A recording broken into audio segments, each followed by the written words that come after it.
Paz do Senhor, meus irmãos, graças a Deus. Hoje, nossa lição de número 4, o nosso tema é: você precisa nascer de novo. Nessa lição nós vamos ver a diferença, meus irmãos, entre nascer de novo, morrer na carne e nascer no Espírito. Então nós vamos ver a diferença, o entendimento. Quando nós nascemos de novo, quando nós somos batizados, nós aceitamos a Cristo, né? E somos batizados, o Espírito Santo de Deus desce sobre nós e nos dá um entendimento de saber. Nós temos entendimento, entender e saber aquilo que é certo e aquilo que é errado. Então nós temos essa capacidade de entendimento quando nós aceitamos a Cristo e principalmente somos batizados. Aí nós temos uma comunhão mais íntima com o Senhor, como nós participamos da Santa Ceia, ou seja, a nossa responsabilidade acaba sendo maior. Mas aqui, antes de nós entrarmos aqui na questão, quando eu era da mocidade, né? Eu via que muitos jovens não queriam ser batizados, por quê? Porque não queria deixar o seu pecado, não queria deixar a sua atividade pecaminosa. Então, para não ter um compromisso, eu vou me batizar, não vou poder fazer isso, não vou poder fazer aquilo, não vou poder mais fornicar. E isso era a questão que não queria ter um compromisso com Deus, mas queria frequentar a igreja, não queria participar do grupo da mocidade. Na minha época, só podia participar depois que era batizado. Mas o que nós vemos hoje é que também há esse distanciamento de não querer ser batizado na água do Espírito, não tem um entendimento da necessidade de nascer de novo. Nascer de novo é nascer da água e do Espírito. Nós morremos para o mundo e nascemos para Cristo. Isso não quer dizer que a gente vai deixar de pecar, mas o nosso entendimento sobre o pecado vai mudar. Por quê? Porque nós vamos ter desejo de estar mais com Cristo do que aborrecer a Ele. Amém? O nosso texto principal, que está em João capítulo 3, versículo 5, diz assim: Jesus respondeu: na verdade te digo, que aquele que não nascer da água e do Espírito não pode entrar no reino de Deus. Jesus aqui tendo essa audiência, né, como a gente pode dizer, com Nicodemos, e falando a Nicodemos acerca do batismo, né, acerca do nascer de novo. E Nicodemos foi interrogar Jesus. Jesus traz uma coisa tão sofisticada, tão profunda. Olha, tem que nascer de novo. E ali o Nicodemos, que era um príncipe dos judeus, que era um homem intelectual, que era um homem sábio, ele fica perdido, ele não sabe o que quer dizer. E ele faz um comentário, vamos dizer assim, horrível, né? Que fala: mas como é que eu posso fazer? Eu vou entrar dentro do ventre da minha mãe? E aí Jesus dá a explicação. No nosso texto bíblico, que está em João capítulo 3, do versículo 1 ao 7, havia entre os fariseus um homem chamado Nicodemos, príncipe dos judeus. Irmãos, o Nicodemos, ele era um homem, alguns até defendem que ele era o Sinédrio, né? Que ele era aquele homem que era o chefe do Sinédrio, que era o sumo sacerdote, né? Nós não sabemos, não temos nenhuma questão, né, que pode nos atestar a isso, mas alguns estudiosos dizem que ele, nesse momento aqui que ele foi ter com Jesus, ele era um homem do Sinédrio. Depois, no interrogatório com Jesus ali, que era Caifás, Anás e Caifás, que eram dois sumos sacerdotes que já estavam errados, dois sumos sacerdotes, ele só fazia parte do Sinédrio, ou seja, ele já tinha sido deposto, porque alguns defendem que era de 2 em 2 anos que era trocado o chefe do Sinédrio, ou o sumo sacerdote. Então aqui Nicodemos, nessa época, alguns defendem que ele era o chefe, que ele era o sumo sacerdote. Alguns defendem, não estou dizendo que é. Mas o que a Bíblia está dizendo, a Bíblia é categórica, que ele era príncipe dos judeus, que ele era um dos principais, melhor dizendo, ele era um dos principais, ou seja, ele não era qualquer um.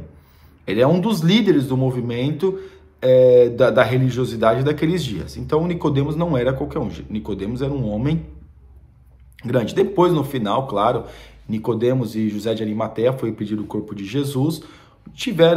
Eu creio que ali, meus irmãos, realmente Nicodemos entendeu o que era a missão de Jesus. Por quê? Porque quando estava lá, que Jesus foi julgado, alguns defendem que Nicodemos estava lá. Nicodemos não deixou, naquele momento que ele teve essa audiência com Jesus, não deixou, né, de fazer parte do Sinédrio. Mas ali, quando foi pedido o corpo de Jesus, alguns dizem que ele se desvencilhou ali, e começou a seguir a Cristo, claro, e não temos mais registro. Aqui na nossa introdução, nessa lição, estudaremos a respeito de encontro entre Jesus e Nicodemos, no diálogo estabelecido por eles. Temos uma contundente mensagem cristológica, trata-se de uma exposição clara e direta sobre a regeneração, o novo nascimento. Ser regenerado, ser transformado, ser limpo daquilo que é uma sujeira em nossa vida, daquilo que traz limpeza para nós.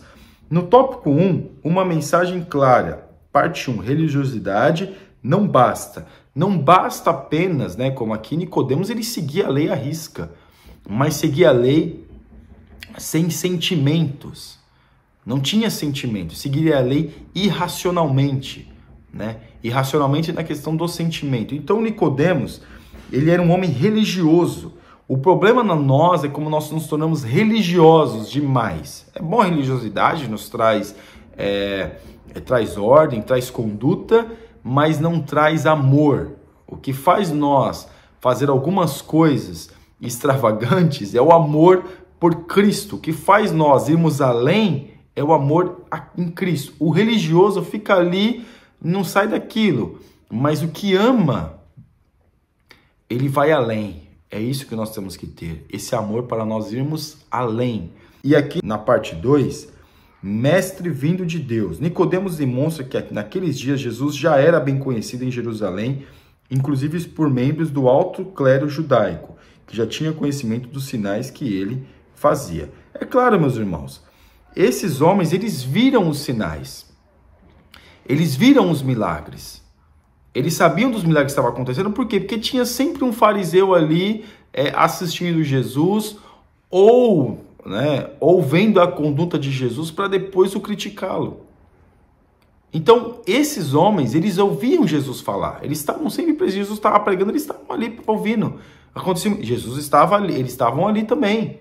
Questionava Jesus também, questionava Jesus. Então, esses homens, eles ouviam. E esse Nicodemos, ele ouviu algo assim, como é que eu posso dizer? Ouviu que era algo sobrenatural, era algo diferente. Ele teve essa sensibilidade e ele foi ter com Jesus. Claro, provavelmente alguns defendem que na calada da noite, sem ninguém ver, para não ser visto por ninguém, para não ser ridicularizado, para poder pensar, eu vou ir lá, mas eu não quero que ninguém saiba. E ele foi. Aqui na parte 3, o perigo da relativização. A atualidade é marcada pela ausência de limites e a negação da existência das verdades absolutas. O que é relativismo? É não ter uma verdade absoluta. Tudo é relativo. Ah, você peca, você transa com a sua namorada. É tudo relativo, irmão. Não tem uma verdade absoluta. Não é minha esposa mesmo, eu só não casei no papel. Mas nós já somos casados. Tudo é relativo. Então as pessoas hoje estão interpretando ao seu bel prazer aquilo que é uma verdade absoluta, aquilo que é uma verdade incontestável, e acaba trazendo para o campo do relativismo aquilo que é uma verdade absoluta, aquilo que está certo, aquilo que está escrito, aquilo que está falando. Então hoje está se abrindo precedentes para pecados. Ah, é o jovem que está na igreja e não quer se batizar? Ah, não, é relativo, não tem problema, é tudo relativo. Ah, o jovem é batizado, mas tem uma vida devassa. Ah, é relativo, depois pede perdão, tá tudo certo. Ah, o jovem vai casar e tá transando com a sua namorada? Não, é relativo. Ah, os jovens, quando eu falo jovem, é homem e mulher. É menino ou menina. Quando eu me refiro ao jovem. Então, o jovem, ele está se relacionando com a menina, no caso, está tendo vários namorados, ou o homem, várias namoradas. Ah, não, é relativo, não tem problema. Ou seja, nada tem problema. E aí que está o grande erro, quando o relativismo ele entra na nossa consciência e a gente começa a entender, ou achar que está entendendo, ou admitir isso, que não tem problema, tá tudo certo, tá tudo tranquilo, tudo é relativo. Você enxerga da sua maneira, eu enxergo... cada um tem o seu Deus, ou cada um interpreta da forma que quiser a Bíblia. Irmãos, esse é o problema. O que é certo para mim não é certo para você. Então começa a ter esse relativismo. E esse é o perigo que muitos estão caindo em quê? Em apostasia por causa disso. Aqui no tópico 2, de fariseu a discípulo, príncipe dos judeus. Nicodemos tinha uma posição destacada entre os fariseus, era considerado príncipe dos judeus. Como eu já falei acerca de Nicodemos, meus irmãos, ele era um homem do mais alto clero. E claro, se alguém visse Nicodemos conversando com Jesus, tendo uma audiência com Jesus particular, ia achar demasiadamente muito estranho, e poderia comprometer Nicodemos. Mas alguns defendem, como eu já falei no começo, que Nicodemos, depois ele virou um discípulo de Jesus, não virou apóstolo, ele virou um discípulo de Jesus. Não temos mais relatos de Nicodemos, né? Pelo menos a Bíblia Sagrada não tem, falando acerca de Nicodemos. Mas tudo indica que ele também foi um ativista, né? Se a gente pode colocar essa palavra, um ativista ou um propagador, eu acho que a palavra se encaixa melhor, um propagador do Evangelho. Mesmo que as suas ações não foram relatadas em livros, como principalmente Atos dos Apóstolos, nós vemos sim que ele foi, né, pelo menos aqui o que aconteceu, pedir o corpo de Jesus para Pilatos, para poder dar um sepultamento digno para Jesus. Irmãos, isso é de uma audácia, isso é de uma coragem muito grande. Apesar que ele poderia ter tido essa coragem lá quando ele falou com Jesus, enfrentar o Sinédrio, sair fora e começar a seguir Jesus ali. Mas o que aconteceu foi depois, glória a Deus por isso, ele aceitou, né? Ele viu que realmente o ministério de Jesus era um ministério sobrenatural, era um ministério bíblico. Por que bíblico? Porque as profecias se cumpriram em Jesus e ele teve esse entendimento e foi ter, ele e José de Arimateia, ter com Pilatos para poder requerer o corpo de Jesus para um sepultamento. Um fariseu evangelizado, filho do homem, filho unigênito e unigênito filho de Deus. Jesus vale-se desses 6 títulos e expõe a Nicodemos a imprescindível necessidade de crer nele para ter a vida eterna. Jesus se apresenta a Nicodemos como Deus. Ele fala, quem não crer, não tem como, né? Não tem como, você tem que crer. Você tem que crer naquilo que está escrito, você tem que crer naquilo que eu estou fazendo, no caso de Jesus falando, né? Ali, claro que provavelmente todo o diálogo que Jesus teve com Nicodemos provavelmente não está relatado. Mas aquilo que é fundamento, que nós temos que saber, que foi o fundamento da conversa, está lá, que é acerca do nascer de novo. Então veja que Nicodemos aqui, ele foi evangelizado por Jesus. Irmão, Jesus era um mestre, Jesus era mestre, Jesus não era qualquer um, Jesus era mestre. Jesus não deu carteirada em Nicodemos, Jesus se apresentou para Nicodemos. Jesus não humilhou Nicodemos, Jesus se apresentou para Nicodemos como Deus. Então há uma diferença nessa evangelização que Jesus teve com Nicodemos, né? Que não como hoje, né? Eu sou fulano de tal, não. Jesus se apresenta como Deus porque de fato ele era Deus, mas não como arrogância, mas porque de fato ele era Deus e evangelizou Nicodemos. No grupo dos discípulos, parte 3. No segundo momento em que aparece Nicodemos, está ainda entre os fariseus. Mas quando Jesus foi crucificado, ele aparece junto a José de Arimateia, identificado como discípulo de Jesus. Naquela ocasião, Nicodemos leva especiarias para a preparação do corpo de Jesus. Então veja que Nicodemos, ele vai atrás, vai requerer o corpo de Jesus, leva as especiarias para o sepultamento digno, né, para Jesus ter um sepultamento digno. José de Arimateia arrumou o espaço para poder Jesus ser sepultado, e Nicodemos trouxe as especiarias para o sepultamento de Jesus. Nós vemos a diferença, meus irmãos. É por isso que nós nunca podemos descartar a salvação para uma pessoa. Jesus pode salvar a todos, Jesus salva a todos. A pessoa só precisa reconhecer Jesus como seu único e suficiente Salvador. Não existe pessoas irrecuperáveis, todos têm a oportunidade ao arrependimento. Nós vemos Nicodemos aqui, que no primeiro momento, né, não queria perder talvez o status. A gente pode colocar hoje, não queria perder o status no Sinédrio, mas que depois reconheceu Jesus. Ou seja, enquanto nós estivermos de olhos abertos, nós podemos reconhecer Jesus e nos arrepender dos nossos pecados em todo o tempo, porque essa é a oportunidade que nós temos ainda vivos. E Nicodemos, com certeza, meus irmãos, ele aceitou essa condição, porque pedir o corpo de Jesus para um sepultamento digno, com certeza foi uma afronta ao Sinédrio. E provavelmente ele se desligou do Sinédrio. Ele estava desligado do Sinédrio, acredito eu, naquele momento. Amém? E aqui o tópico 3, o milagre do novo nascimento, a regeneração. O encontro entre Jesus e Nicodemos legou-nos um dos sermões mais específicos das Escrituras acerca da regeneração. Trata-se do milagre do novo nascimento através da água e do Espírito. As pessoas muitas vezes se apegam muito a milagres, né? Milagres é bom, os sinais são maravilhosos, ainda mais quando é benefício nosso.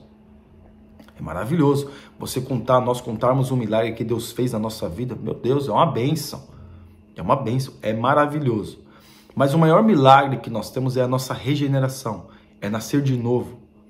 É termos um entendimento mais profundo acerca do Cristo, acerca de Jesus, acerca do Todo-Poderoso. É nos limparmos das amarras do pecado que nos prende com coisas tão terríveis e sermos livres para adorarmos a Deus. Então esse é o maior milagre que nós podemos ter na nossa vida. De ter um entendimento acerca de Jesus, de ter um entendimento acerca da salvação. Parte 2, regeneração no método da salvação. A regeneração é uma das obras que Deus realiza em nós no processo de salvação. Então, essa regeneração, de que forma que ela acontece? Ela acontece, meus irmãos, com o tempo. Nós somos regenerados dia após dia, vamos sendo limpados, vamos sendo limpos pela presença de Deus, pelo Espírito Santo, que é o nosso Consolador, que fala conosco acerca daquilo que nós estamos errados, daquilo que nós podemos fazer o certo. Então, o Espírito Santo de Deus, ele fala conosco. Então, nós somos regenerados dia após dia, vamos melhorando a nossa condição de vida, a nossa condição em Deus. Nós não podemos voltar para trás. Não, nós temos que sempre ir para frente para agradar a Deus e melhorar a nossa vida diante de Deus. Aqui na parte 3, regeneração e batismo no Espírito Santo. Irmãos, quando a gente aceita Cristo, nós recebemos o Espírito Santo. O Espírito Santo de que forma? Para nos auxiliar na nossa vida, aquilo que é certo e aquilo que é errado. Quando nós somos batizados das águas, nós temos uma comunhão mais íntima ainda com o Espírito Santo, que vai nos guiar ainda por caminhos mais estreitos acerca daquilo que é Deus. É o caminho que nós temos que seguir para agradarmos a Deus. Quando nós somos batizados no Espírito Santo, nós temos uma comunhão mais íntima espiritual com Deus. Então veja, a pessoa pode ser salva sem ser batizada no Espírito Santo? Claro que sim. Mas a pessoa que tem a oportunidade de se batizar e não se batiza, fica difícil a salvação. Então veja que esse batismo com o Espírito Santo é uma comunhão mais íntima com Deus. Uma comunhão mais íntima com Deus. De que sentido? Espiritual. Nós vamos sentir ainda mais a presença de Deus em nossa vida. Uma comunhão mais íntima. Amém? E a nossa conclusão. O diálogo entre Jesus e Nicodemos é uma clara exposição do cumprimento do plano de salvífico com a vinda do Filho de Deus ao mundo, como oferta de salvação para toda a humanidade. O amor de Deus não está limitado a um grupo de pessoas em detrimento de quem quer que seja. Ou seja, o sangue de Jesus, ele não é um sangue limitado. Jesus morreu por todos, para salvar a todos, para o resgate de todos. Então Jesus, ele morreu por Nicodemos, por Pilatos, por Anás, por Caifás, mas depende de quem aceita essa condição e aceita o Filho unigênito do Pai como único e suficiente Salvador. Essa é a grande diferença na nossa vida. Amém? Você ainda que não é inscrito no nosso canal, está convidadíssimo a se inscrever e que Deus te abençoe em nome de Jesus. Deus abençoe.